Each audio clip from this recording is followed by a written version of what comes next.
It's been a while since we've been on here and done a long form plan walkthrough. So let's do that today.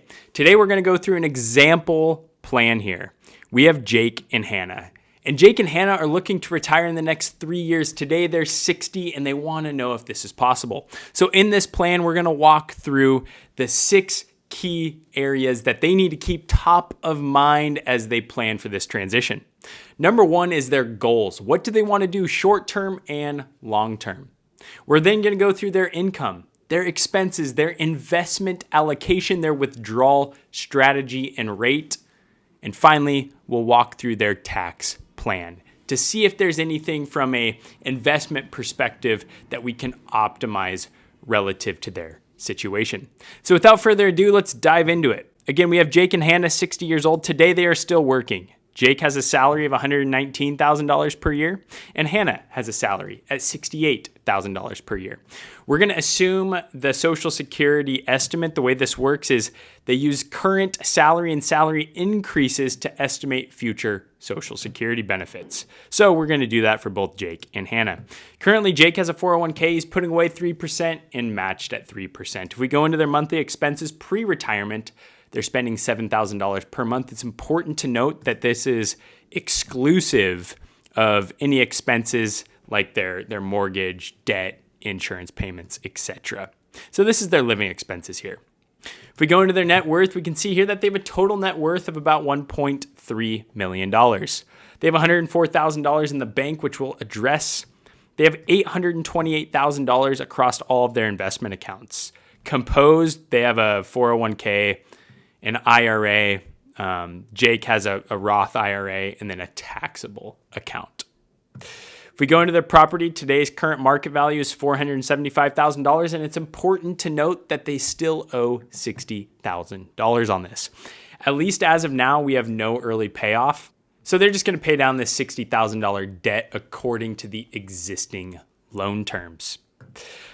If we go into the retirement goals, we can see here again that they would like to retire in the next 3 years. If possible, they want to spend $6,500 per month in retirement. We're going to assume the annual retirement health cost of $6,400 for each of them.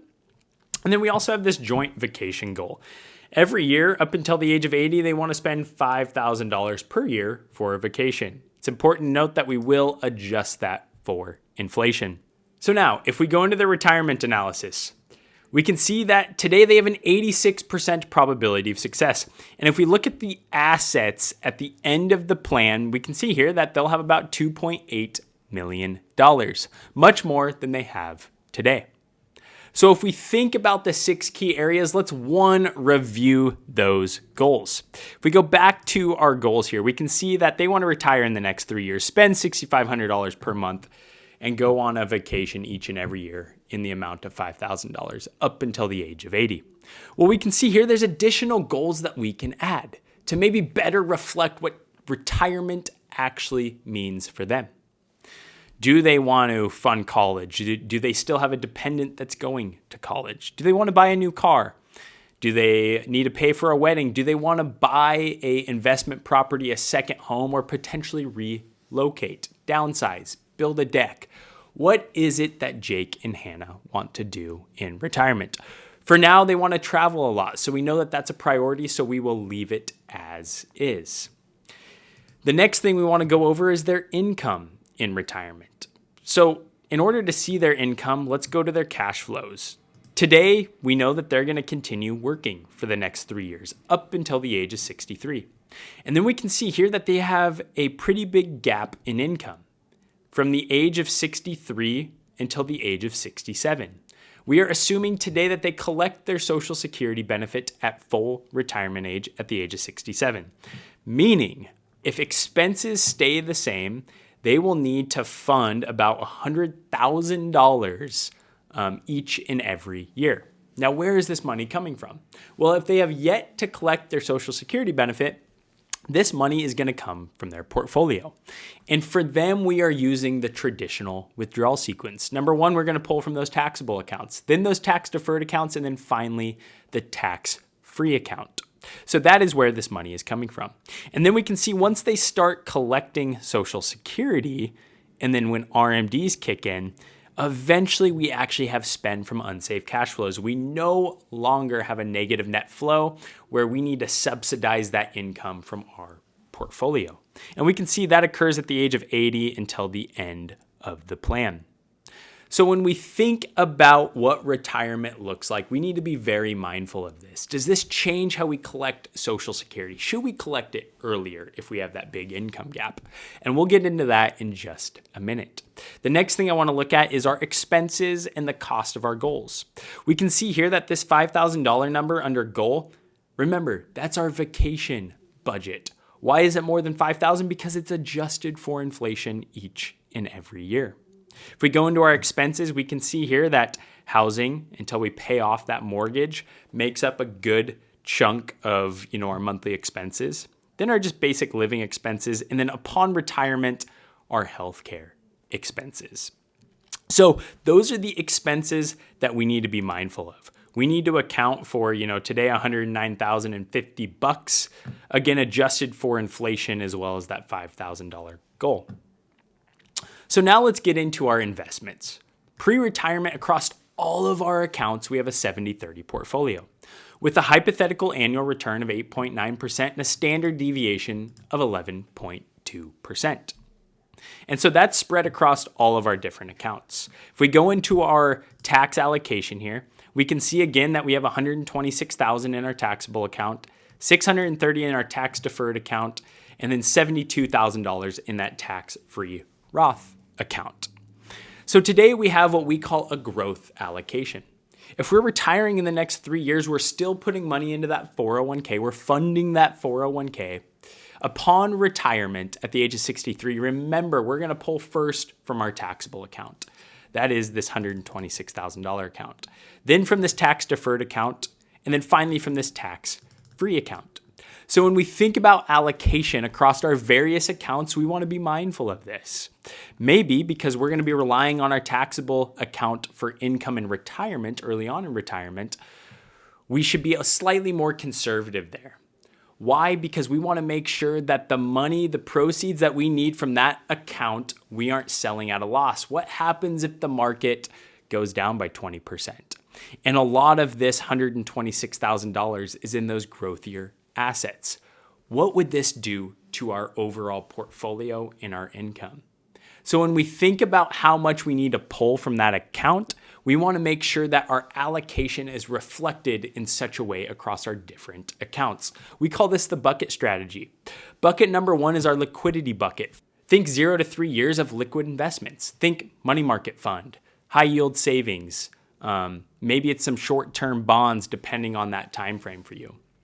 And then when we look at our defensive bucket is anywhere from 4 to 10 years. Think dividend paying stocks and bonds. And the idea is you're filling up bucket number 1 with the dividends and interest that you collect off bucket number 2. And then lastly, bucket number 3. Bucket number 3 is our growth bucket. Ideally, these are funds that we don't need for the next 10 plus years.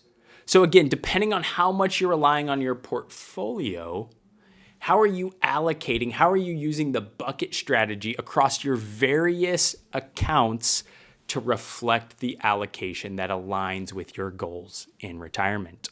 This brings us into our withdrawal strategy. If we go into our retirement details here, we can look at the withdrawal rate of our proposed plan.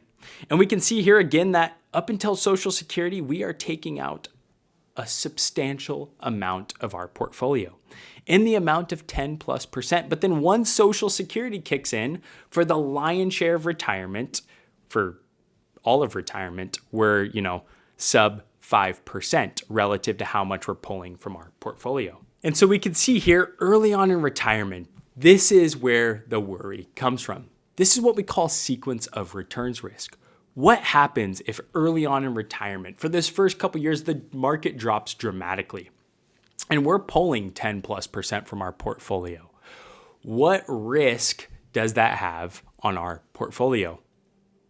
What impact does that have on our portfolio? So let's scroll down here and let's see, hey, instead of collecting at full retirement age, instead of relying on our portfolio in its entirety for, from an income side of things, from the age of 63 until 67, what happens if we actually pull or start pulling our Social Security benefit for both of them at the age of 63. What does this do to our plan? So let's put this in here. What happens if they pull at the age of 63? We can see here that this dramatically reduces our total withdrawal rate across our entire plan. Now, early on in retirement, sure, we're pulling out 5.75%, but we can see here that, again, for the lion's share of retirement, we're well under 5%. So for Jake and Hannah, depending on their situation, depending on their goals, depending on their health and kind of where they're at relative to when they want to retire, maybe this is something that makes sense. Let's say for Jake and Hannah, because of the benefit amount, they want to delay Social Security until full retirement age. So let's draw it back there. And let's assume that they're actually okay working for another 2 years, up until the age of 65. They have their health. They aren't too concerned about those extra 2 years. This is something that they're interested in doing. If we go back to our probability of success, we can see that if they elect to work 2 more years, 2 additional years, this would increase our probability of success from an 86% to a 97%, with median ending assets in the amount of $3.8 million versus $2.6 million. And so now let's go through our not just investments and withdrawal strategy. Let's now think about, hey, are Jake and Hannah actually going to have a 70-30 portfolio throughout retirement? If you recall, we talked about the bucket strategy and how they're withdrawing assets. So let's adjust for that. Let's assume pre-retirement, yeah, they keep that 70-30 portfolio across all their accounts. But let's assume that come retirement, they aren't willing to take on that risk. Why? Because they're relying on their portfolio, as we saw, in the amount of 4 to 5% each and every year to fund their retirement. So let's assume that they have a balanced allocation. And if we go into our investments here and we go to a balanced allocation, we can see that across all of our accounts, this is a 50-50 portfolio with a hypothetical annual rate of return of 7.4% and a standard deviation of 8.5%.